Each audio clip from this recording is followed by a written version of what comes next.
예레미야 내용을 우리가 계속해서 살펴보고 있는데, 예레미야는 5편의 시로 되어 있는데 한결같이 그 내용은 비탄 내용을 이렇게 말씀을 하고 있습니다. 그리고 특징 중에 하나가 답관체 그랬죠. 그래서 히브리어 자음 22자의 자음을 순서대로 기록하고 있다.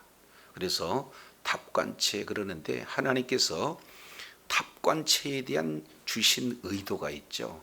그것은 이스라엘 백성들이 하나님의 말씀을 기억하기 쉽도록 답관체를 주십니다. 그렇기 때문에 우리는 끝도 없이 계속 반복되는 슬픈 이런 노래 가운데 사실은 이렇게 소망보다는 여러 가지 이런 어려움을 이렇게 생각할 수밖에 없는데, 그래도 뭔가 소망적인 말씀, 그리고 능력의 말씀, 축복의 말씀, 이 내용을 계속해서 반복되어지면은 그나마 이제 더 나을 건데, 계속해서 같은 내용을 반복적으로 슬픔을 이야기한다, 이거 쉬운 내용은 아니에요.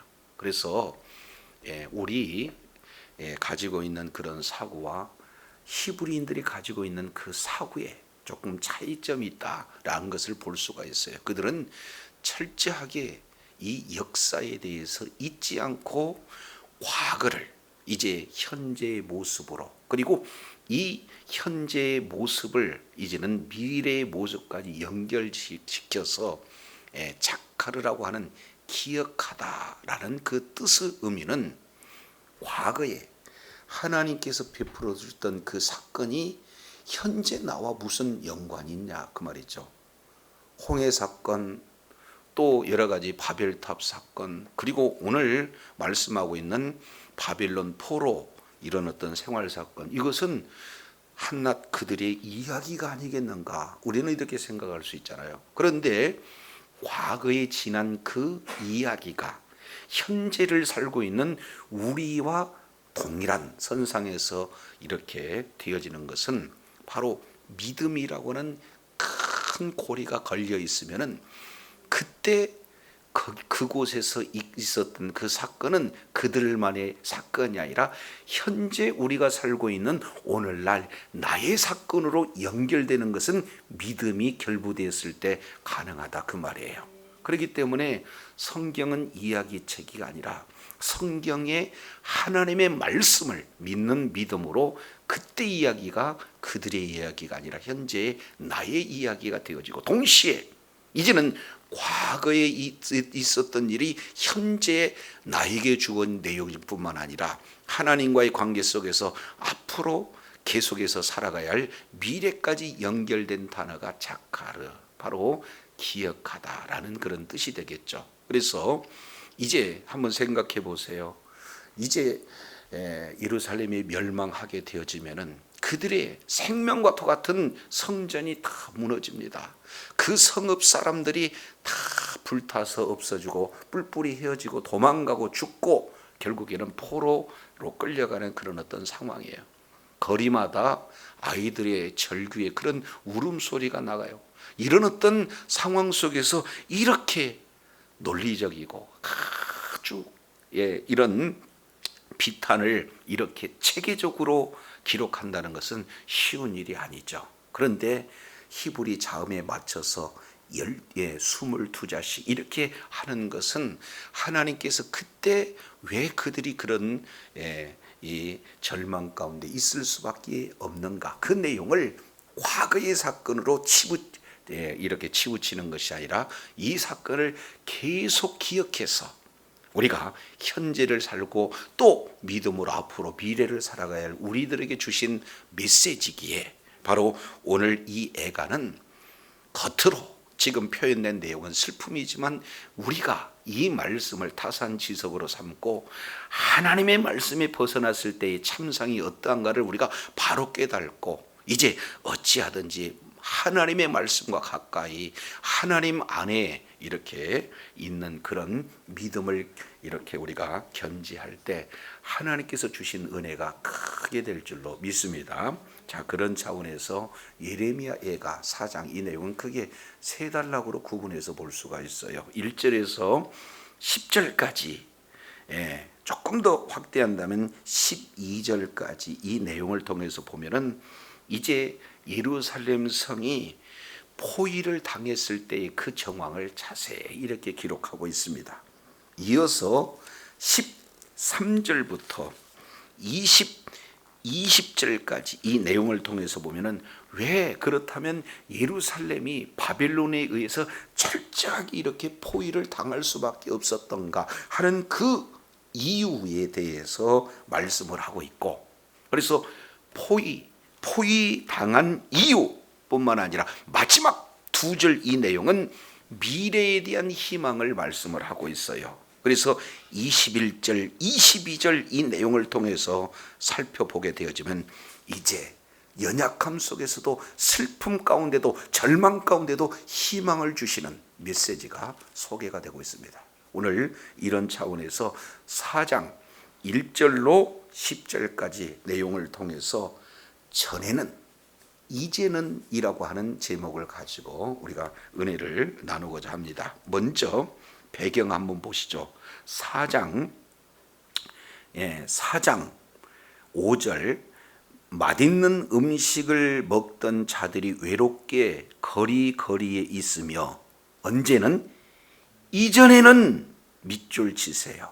이전에는 붉은 옷을 입고 자라난 자들이 이제는 거름더미를 안았도다. 그래서 이전에는 이제는 서로 대비를 하고 있는 것을 보게 됩니다. 자, 6절도 보시죠.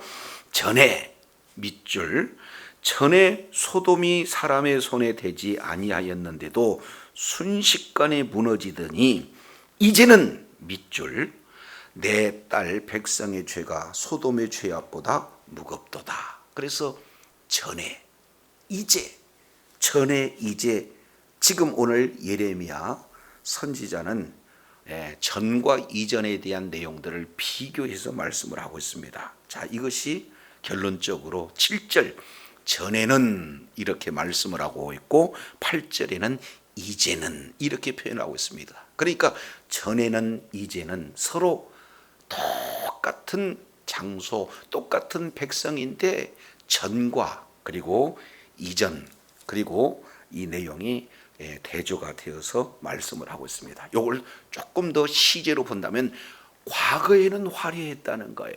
그런데 현재에는 지금 얼마나 비참한가. 그런 과거의 영광과 현재의 비참함 이 내용을 서로 비교해서 지금 말씀을 하고 있는 것을 보게 됩니다. 그래서 1절 우리 한 절씩 이렇게 살펴보도록 하시죠. 슬프다. 어찌 그리 금이 빛을 잃었고 순금이 변질하였으며 성소의 돌들이 거리 어귀마다 쏟아졌는고. 이 내용을 통해서 보면은 비탄시의 모습이 그대로 보여지죠. 어찌 그리 뭐뭐하였는고. 2절도 어찌 그리 뭐뭐하였는고. 연속해서 어찌 그리 뭐뭐하였는고 하는 이 내용들을 말씀하고 있어요. 그러니까 지금 현재 상황을 보고 예레미야는 슬프다는 거예요. 자, 어떻게 슬픈가? 어찌 그리 이렇게 변해 있는가 하는 현실을 보고 지금 슬퍼하고 있는 그런 내용이에요. 여기에 보면은 크게 두 가지의 요소가 나와요. 하나는 금이 빛을 잃어버렸다. 그리고 정금이 변해버렸다. 이제 우리가 예나 지금이나 금에 대한 가치는 굉장히 높잖아요. 그런데 그 금이 왜 가치가 높습니까? 여러 가지 그런 금에 따른 특성이 있겠지만 금은 변하지 않는다는 것에 대한 특성이에요. 그런데 오늘 보니까 정금이 변하지 않아야 되는데 정금이 어떻게 했어요? 변해버렸다. 어떻게 변했느냐? 빛을 잃어버렸다는 거예요. 이 내용을 살펴보게 되어지면은 이제 바벨론 군대가 예루살렘을 점령을 해요. 그리고 점령한 이후에 이제는 성전을 완전히 무너뜨립니다. 성벽을 다 무너뜨려요. 그리고 속에 성전에 있는 그런 기물들 다 약탈해 갑니다. 그리고 돌 위에 세운 기둥들을 다 무너뜨리고 불태워 버립니다. 그러니 이 성전 이 자체가 불에 연기에 걸리게 되면은 제 아무리 금이라도 어떻게 되겠어요? 다 걸리는 그런 어떤 상황을 그대로 지금 묘사하고 있습니다. 동시에 똑같은 내용을 하반절에 이렇게 기록하고 있죠. 성소의 돌들이 어찌 거리 어기마다 쏟아졌는고. 자, 성소의 돌들은 어디가 있어야 맞는 거예요? 성소에 있어야 되잖아요. 그런데 성소에 있어야 할 돌이 거리마다 있다. 그 얘기는 어떤 내용입니까? 성소가 멀쩡합니까? 지금 무너진 상태입니까? 무너진 상태예요. 그래서 성전이 무너졌어요. 성전 안에 있는 모든 기명들이 다 약탈당했어요. 모든 이제 성전에 있는 내용들이 다 이에 불길에 쌓여서 걸리게 된 그런 사람입니다. 철저하게 심판된 그런 모습을 보고 어찌 그리 어떻게 하였는고 하고 슬픔을 지금 토로하고 있는 이 예레미야 기자의 심정이 잘 묻어납니다. 자, 2절도 보실까요? 똑같은 내용이 반복되어집니다. 순금에 비할 만큼 보배로운 시온의 아들들이 어찌 그리 토기장이가 만든 질항아리 같이 여김이 되었는가. 자, 2절 내용을 보면은 정금과 그리고 질항아리를 비교해서 얼마나 비탄한가 하는 이 내용을 지금 말씀을 하고 있습니다. 여기서 시온의 아들들 이렇게 표현하는데 시온은 어디를 얘기합니까? 예루살렘의 또 다른 표현이에요. 예루살렘에는 뭐가 있어요? 하나님이 임재하고 계신 성전이 있다 그 말이죠. 그래서 시온, 다른 말로 예루살렘에 사는 하나님을 이제 경유하는 그런 자들, 시온에 사는 그런 자들, 성도들이 얼마나 보배로운지 마치 정금과 같은 비유를 하고 있어요. 보석과 같은 존재라는 거죠. 이제 그런 존귀한 자들이 어떤 상태요? 어찌 그리 어떻게 되었는고, 어떻게 됐습니까? 토기장에 만든 질항아리 같이 여김이 되었는고. 우리가 사극에서 토기장이 이렇게 내용을 보면은 어떻습니까? 작품을 한번 이렇게 보고 마음에 안 들면 뭐예요? 토기장이가 가차없이 깨버리는 이런 내용이에요. 그러니까 여기에서 질항아리, 이것은 작품도 아니고 질항아리예요. 그러니까 아주 사실은 비천한 그런 어떤 존재다 이렇게 표현하고 있습니다. 정금 같은 존재가 비천한 항아리와 같은 언제든지 깨트리면 깨트림을 당할 수밖에 없는 그런 깨지는 신세 아주 비천한 그런 존재로 전락되었다. 그러니 어찌 그렇게 형편이 그렇게 되었는고 하고 지금 비탄의 내용이 잘 소개가 되고 있습니다. 이것을 이제는 하나의 짐승에 비교해서 설명을 하고 있어요.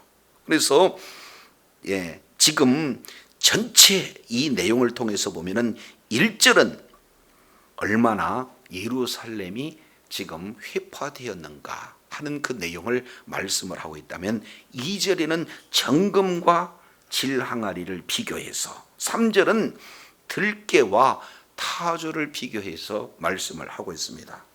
들깨들도 젖을 주어 그들의 새끼에게 새끼를 먹이나 딸 내 백성은 잔인하여 마치 광야의 타조 같도다 이렇게 표현하고 있습니다. 들깨들요 물어뜯는 거 보면 굉장히 잔인합니다. 그러한 사실은 이 들깨 그러면은 포악하기 이를 데 없어요. 잔인하게 이를 데 없어요. 그러면서 동시에 이스라엘 백성들은 개 취급한다. 그 얘기는 굉장한 멸시의 또 다른 표현 아니겠습니까? 그런데 개보다도 또 뭐예요? 들깨 그러니까 아주 멸시받는 포악한 잔인한 존재의 대명사가 들깨 그래요. 그러한 아주 차는 그런 들짐승이라도 이제 하나님께 주신 모성애적 그 본능이 있어요. 그것은 뭐예요? 새끼가 배고프면은 젖을 이렇게 먹이는 그런 본능이 있다는 거예요.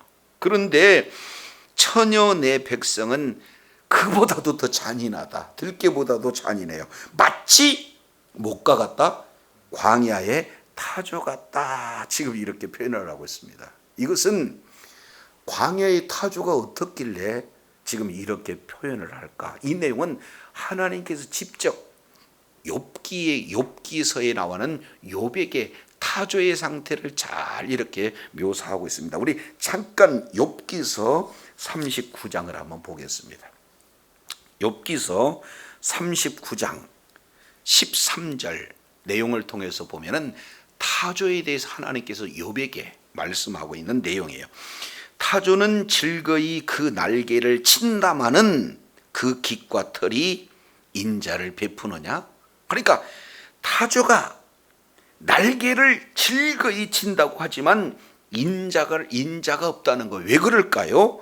14절 그것이 알을 땅에 버려두어 모래 위에 뭐하게 하고 더워지게 하고, 그리고 밭에 깨어질 것이나 들짐승에 밟힐 것은 생각하지 않는다 그 말이죠. 자, 대부분요 조류들은 부화를 할 때 어떻게 합니까?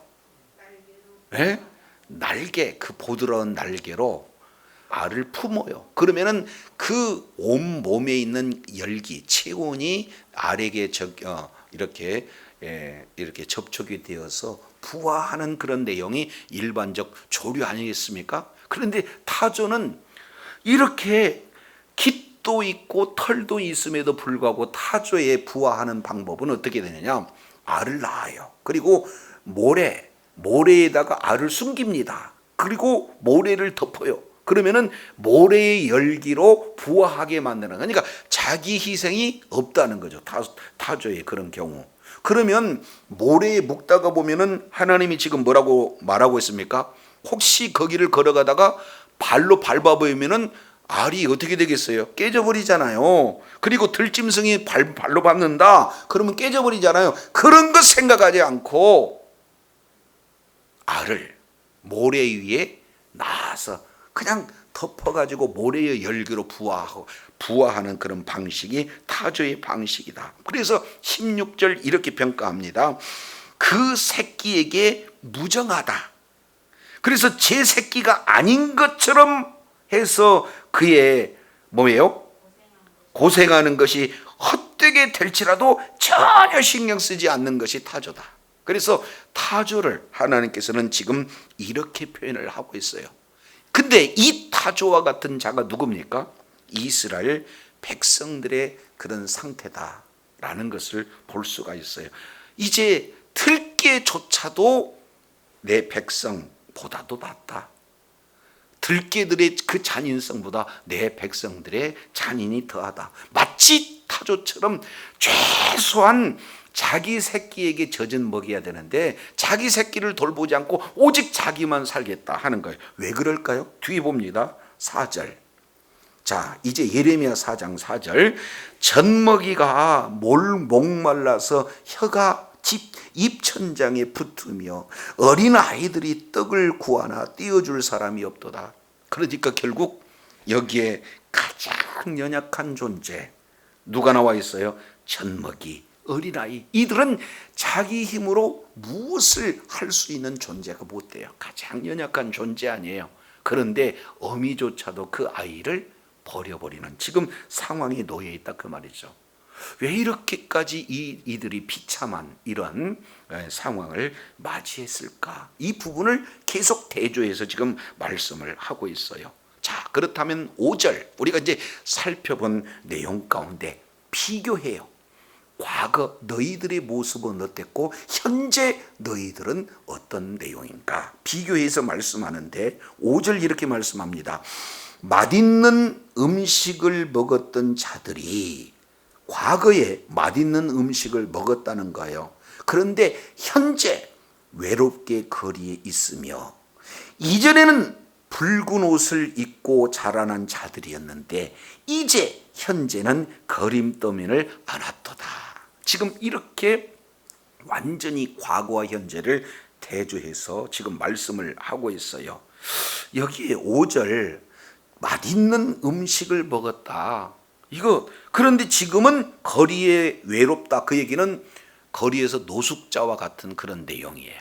그리고 누가 오나 안 오나 이렇게 눈치 봐가면서 쓰레기 더미에서 먹을 것을 찾는 내용입니다. 그러니까 아주 만찬 맛있는 음식 진수성찬을 먹었던 그 자들이 길거리에서 혹시 떨어진 음식 있느냐 하는 것을 찾는 그런 상황까지 전락이 됐다는 거죠. 그러면서 자, 음식뿐만 아니라 의복을 한번 보세요.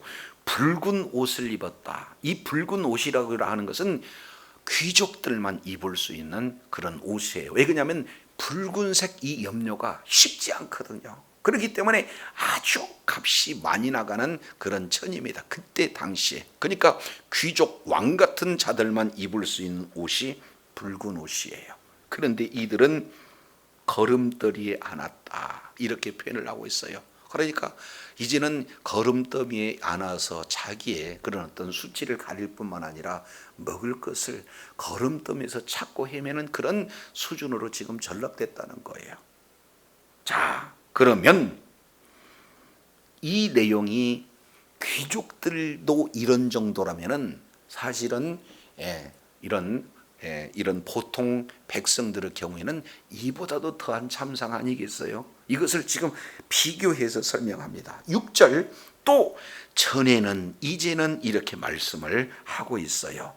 전에 소돔의 사람이 손을 대지 아니하였는데도 순식간에 무너지더니 이제는 딸 내 백성의 죄가 소돔의 죄악보다도 무겁다 이렇게 표현을 하고 있습니다.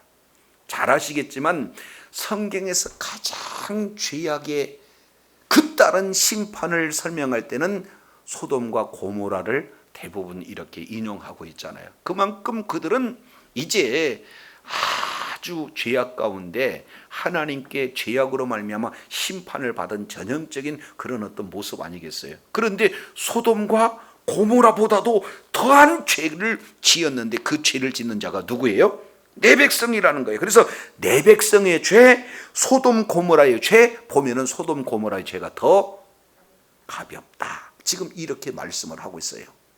자, 이 내용을 통해서 살펴보면 이미 예레미야 23장 3절 이 내용을 통해서 보면은 예레미야는 계속해서 이제 소돔과 고모라와 같은 그런 어떤 죄악을 백성들에게 낱낱이 말씀한 바가 있어요. 이것은 예레미야뿐만 아니라 예스겔 선지자 역시 마찬가지로 너희가 지금 소돔과 고모라의 죄악과 다를 바가 없다. 계속해서 경고했음에도 불구하고 끝까지 죄를 떠나지 않고 죄에서 회개하지 않는 이스라엘 백성들을 지금 이렇게 살펴볼 수 있어요.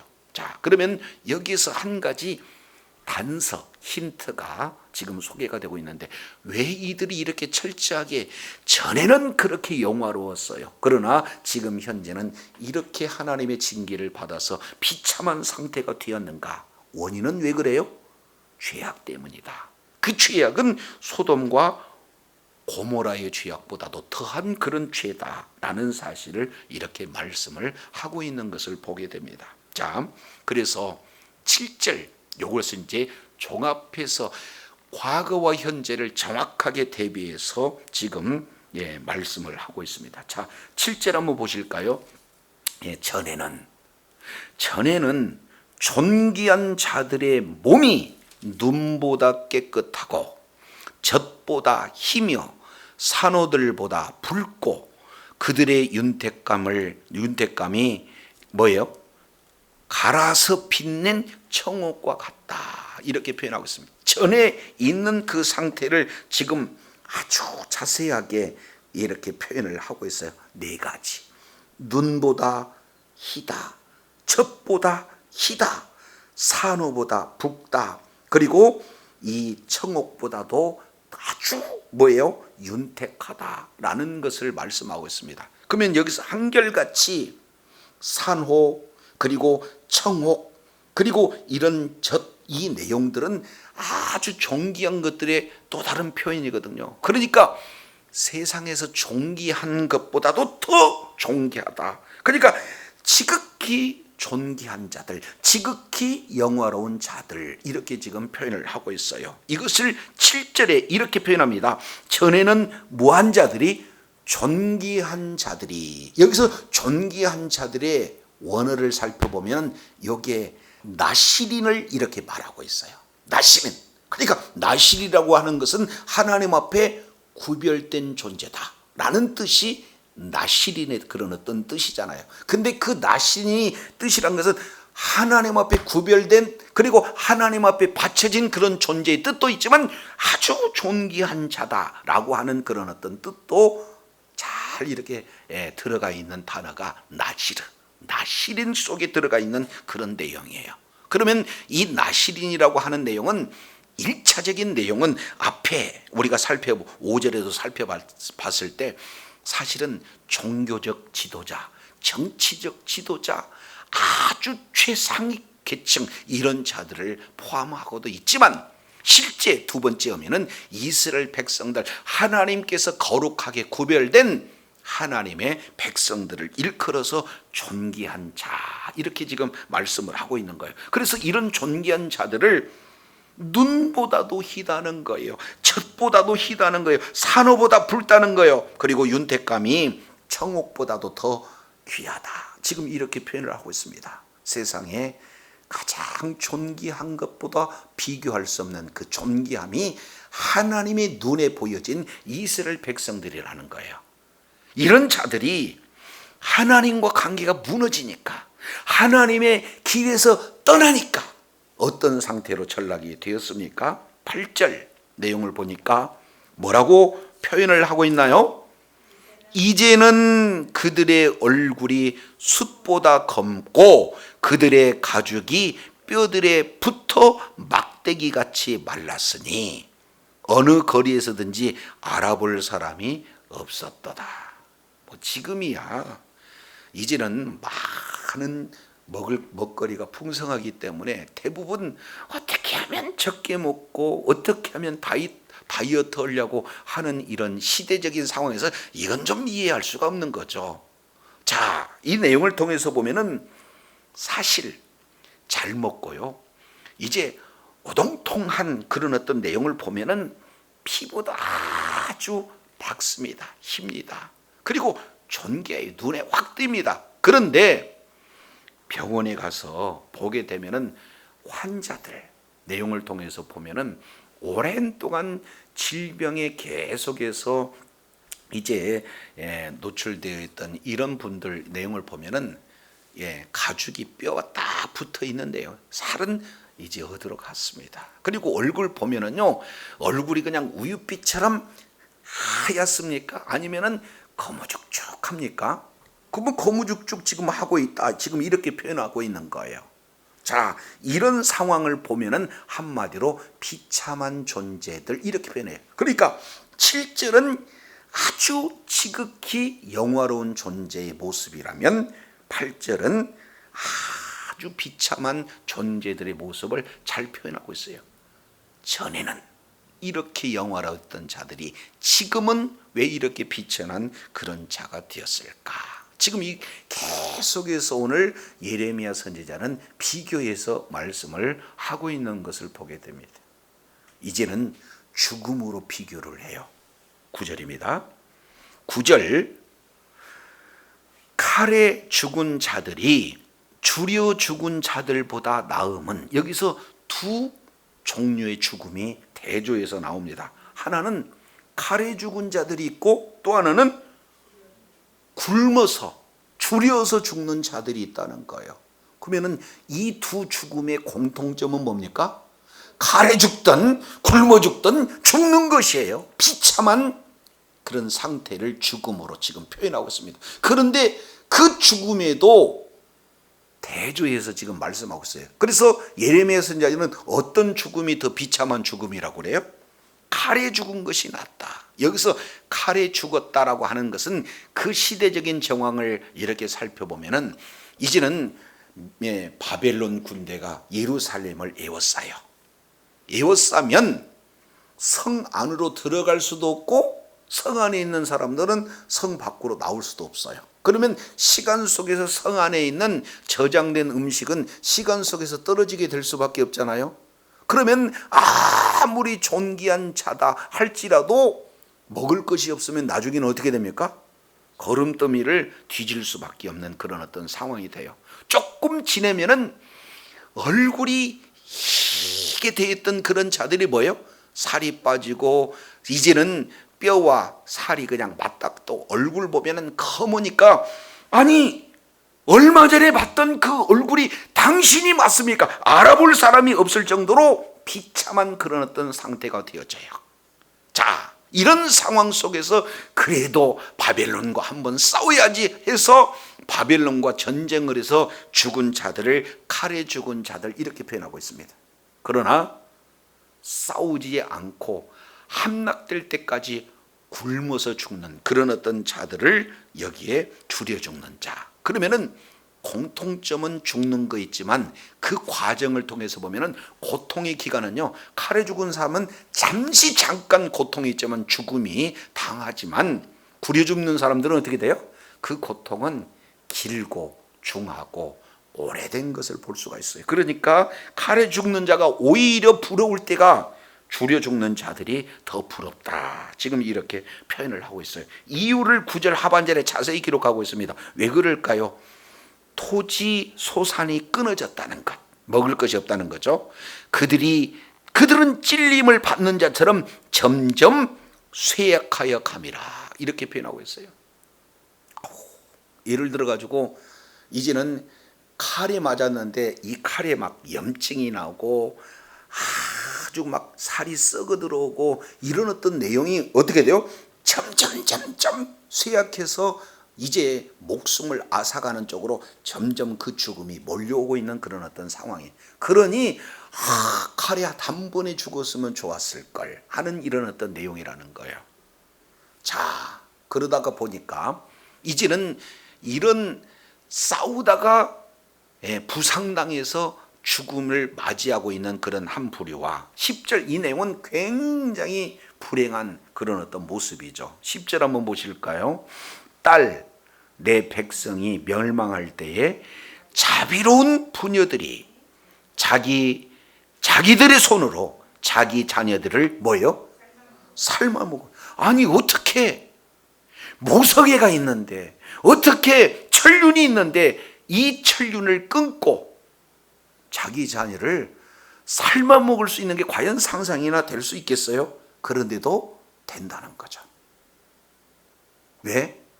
최악의 상황이 되니까 이런 아주 이 반인륜적인 그런 모습이 그냥 자연현상으로 이렇게 나타난다는 거예요. 이게 지금 예레미야가 눈물 흘리는 그런 모습이에요. 전에는 너희가 얼마나 영화로운 존재였던가. 그러나 이제는 얼마나 이렇게 비극적이고 아주 그 고통 가운데 있는 그 참상이 어떤 모습인가 서로 비교하고 있어요. 자, 그러면 내용을 통해서 보니까 간단해요. 과거와 지금 현재 이 내용을 통해서 완전히 변질되었던 이스라엘 백성들의 모습, 그리고 완전히 그 신분 자체가 변화된 이제 그런 이 비극적인 모습을 이렇게 말씀하고 있는 원인은 딱 하나입니다. 그 내용은 먼저 13절 한번 보겠습니다. 해답을 이렇게 표현을 해놓고 있어요. 13절 내용을 보니까 그의 선지자들의 죄들과 제사장들의 죄악들 때문이니 그들이 성읍 안에서 의인의 피를 흘렸도다. 지금 이렇게 표현을 하고 있습니다. 가장 근본적인 원인은 어디 있느냐? 종교 지도자에게 있다는 사실이에요. 동시에 17절 내용을 보면은 조금 더 다른 표현으로 말씀을 하고 있어요. 17절 한번 보겠습니다. 17절 우리가 헛되이 도움을 바람으로 우리의 눈이 상하며 우리를 구원하지 못하는 나라를 바라보고 또 바라봤다. 이 내용을 지금 말씀을 하고 있습니다. 그러니까 아니 도움이 안 되는 헛된 존재를 계속해서 바라보는데 왜 이렇게 도움을 안 주는가? 오매불망 기다리다가 눈이 뭐 해버렸어요? 상해버렸어요. 우리는 눈이 짓물린다고 그러잖아요. 얼마나 이제 오랫동안 바라봤더니 우리를 구원하지 못할 나라, 헛된 나라를 한 번만 바라본 것이 아니라 바라보고 계속해서 포기하지 않고 바라보는 이런 내용입니다. 이것을 한마디로 표현한다면 바벨론이라는 그런 나라에서 구원해 줄 그런 존재가 누구냐. 이들은 하나님께서 이제 그들을 구원해 준다는 그런 확실한 해답을 잃어버린 채 그들이 바라는 것은 눈에 띄는 그 강대국 애굽을 그렇게 애타게 오매불망 바라보고 있었던 그런 터예요. 근데 애굽은 그들을 도울 수 있는 능력도 안 되고 도와주고자 하는 의지가 없는데 그들은 전적으로 애굽만을 의지하고 있는 내용입니다. 오늘날도 마찬가지예요. 우리가 몸이 연약해요. 그러면은 우리 몸을 완전히 치료해 주실 분은 누굽니까? 우리 하나님 아니겠어요? 그런데 하나님 아닌 약을 바라보고 하나님 아닌 의사만 바라본다면 이것은 헛된 바람을 바랬던 그런 이스라엘 백성들과 똑같아요. 이거 오해하면 안 돼요. 그렇다고 지금 약 먹지 말라, 병원 가지 말라, 그 차원이 아니라 가장 우선순위를 지금 말씀을 드리는 거예요.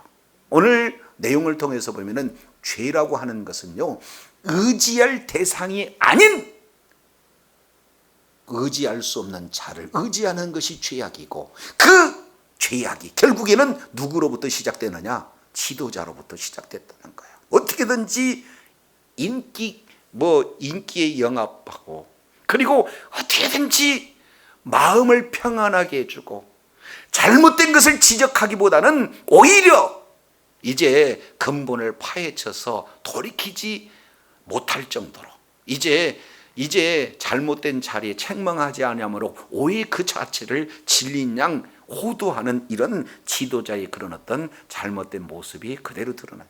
오늘 저도 마찬가지고 많은 사실은 교회의 단적인 예가 어떤 부분입니까? 하나님의 말씀을 하나님 입장에서 바로 하나님의 말씀을 전하기보다는 성도님들이 원하니까 한 주간도 너무 힘든 사실은 그 경제 전쟁, 영적인 전쟁, 사람과의 관계 속에서 그 전쟁 너무나 필요하고 힘들잖아요. 그러니 오늘만이라도 힘을 주시는 말씀 주세요. 능력의 말씀 주세요. 소망의 말씀 주세요. 축복의 말씀 주세요. 요구하고 있는 것이 성도들의 현실이에요. 그런데 그것이 잘못됐다는 것이 아니라 말씀에 벗어났음에도 불구하고 하나님을 전적으로 의지하지 않음에도 불구하고 하나님을 하나의 우상시해서 내 욕심을 채워줄 때 마치 내가 기도하면 당연히 내 기도에 응답을 해줄 내 욕심을 채워줄 하나님으로 전락된 그런 어떤 상태에서도 바로 자롭지 않고 축복을 얘기하고 긍정을 얘기하고 뭔가 소망과 비전을 얘기한다는 것은 잘못된 가르침이에요. 그걸 누가 해요? 지도자. 저로부터 이렇게 잘못된 그런 어떤 메시지가 흐르면은 자신뿐만 아니라 모든 백성들 다 죽이고 있다는 것을 예레미야 선지자를 통해서 봅니다. 책망은 아파요. 힘들어요. 그러나 그것을 알아들을 수 있는 귀만이 있다면 하나님과의 관계에서 멀어졌던 자가 다시 하나님 앞에 바른 관계에 있었을 때 어떻습니까?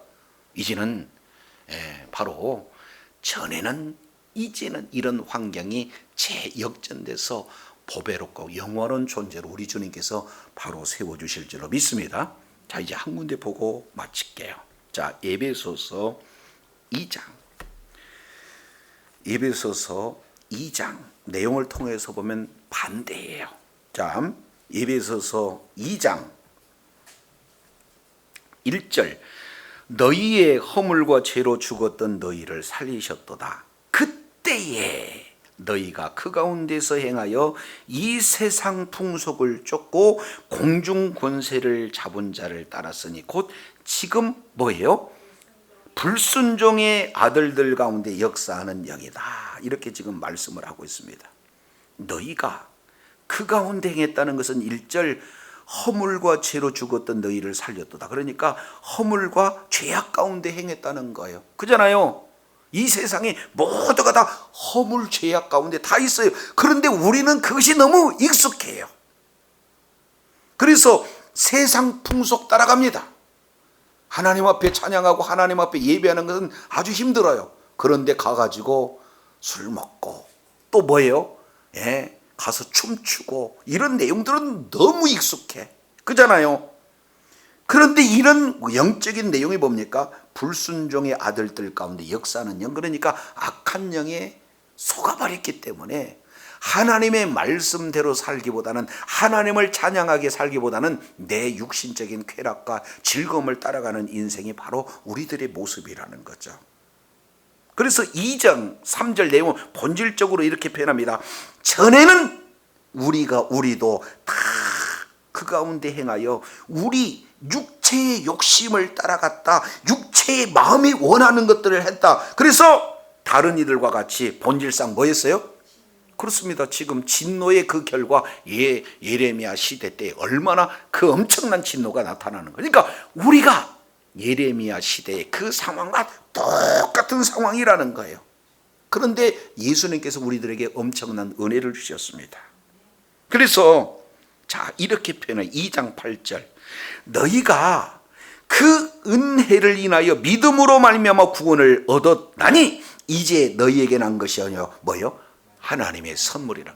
믿음도 하나님의 선물인 줄로 믿습니다. 우리가 이미 예레미야 시대에 이러한 이제 절망 가운데 놓여 있는데도 우리 주님께서 은혜를 주셨어요. 믿음도 주셨어요. 그래서 믿음으로 고백한 그 내용을 통해서 우리를 죄악에서 이제 하나님의 나라로 우리를 완전히 자리를 옮겨주신 분이 하나님의 전적인 은혜인 줄로 믿습니다. 그러니까 내가 무엇을 해서가 아니라 하나님의 은혜이기 때문에 자랑할 수가 없어요. 우리 행위에서 난 것이니까 자랑할 것이 없다 그 말이죠. 자, 왜 그럴까요? 10절 왜 그러면 이런 은혜를 주셨는가?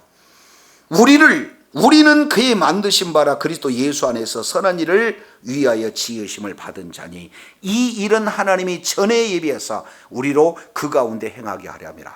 이제는 우리가 다시 옛 죄악으로 돌아가지 않고 뭐예요? 하나님의 기쁘신 그러한 뜻 선한 일을 행하는데 우리가 행하기 위해서 우리 주님께서 자리를 옮겨주신 줄로 믿습니다. 그래서 이제 11절 잘 보세요. 그러므로 생각해라. 너희는 그때에 육체로는 이방인이었다. 손으로는 육체에 행한 할례당이라 칭하는 자들에게 무할례당이라 칭함을 받았다. 12절 그때에 너희는 그리스도 밖에 있었다. 이스라엘 나라의 밖에 사람이다. 언약에 대해서도 외인이다. 밖에 있었다. 세상에도 소망이 없다. 하나님도 뭐했다? 없다. 그때는 그랬어요. 그런데 보여요. 이제는 전에 멀리 있던 너희가 예수 그리스도 안에서 그리스도의 피로 가까워졌느니라. 할렐루야.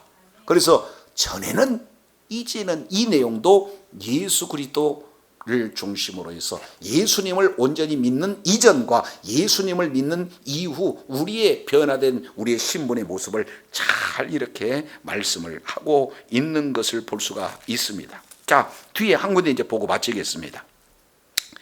자, 내용을 보면 이렇게 얘기해요.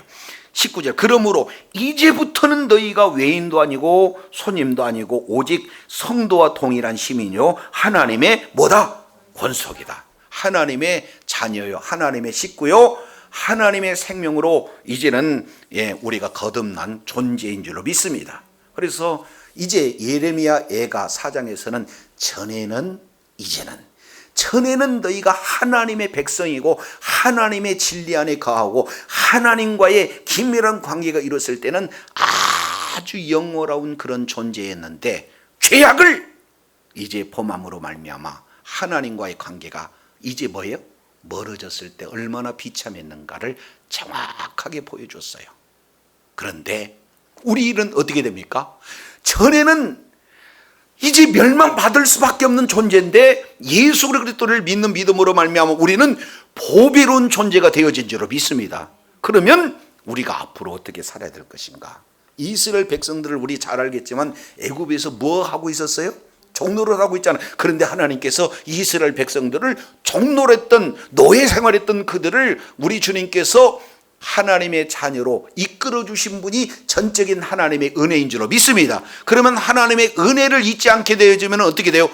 존귀한 자로서 끝까지 감사하며 하나님께 영광 돌리는 삶이 되어야 될 텐데 시간 속에서 하나님을 잊어버려요. 말씀에서 벗어납니다. 그렇기 때문에 얼마나 그 결과가 비참한 그런 결과가 됐는지 몰라요.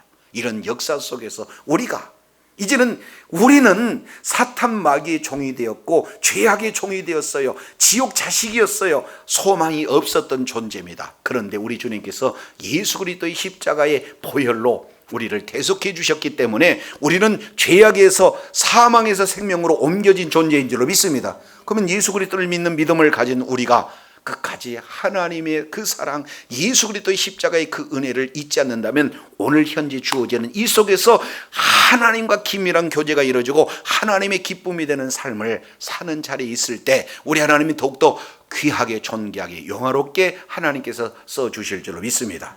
주님 오시는 그날까지 우리가 하나님이 베풀어 주신 은혜 잊어버리지 않고 하나님께 집중해서 하나님의 놀라우신 일하심을 날마다 삶의 현장 속에서 적용해서 들어가도 나가도 하나님과 동행하고 하나님의 보호하심과 하나님의 인도하심과 하나님의 공급하심과 이를 통해 하나님께 영화롭게 올려드리는 영광을 올려드리는 복된 자리에 있어야 될 줄로 믿습니다. 하나님 아버지, 오늘 말씀을 통해서 살펴보았더니 예레미야는 어찌하여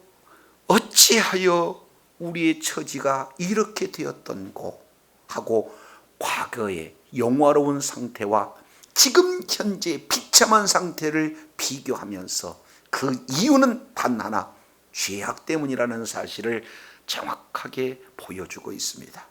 그 죄악의 가장 선두에 지도자들의 죄악이 있고 그 핵심 가운데 하나님이 아닌 인본주의, 세상을 더 의지하고자 하는 그런 내용으로 가득 찼기에 과거의 명성이 현재의 비참함으로 완전히 바뀐 이 내용을 애가를 통해서 보여주시면서 사도 바울은 우리가 예레미야 시대의 절망 가운데 있던 우리 주님께서 그대로 놓여주지 않고 친히 이 땅에 오셔서 베푸신 은혜로 말미암아 믿음으로 구원받는 우리는 이제 아주 영원로운 존재로 자리를 옮겨주셨다는 사실을 말씀하고 있습니다.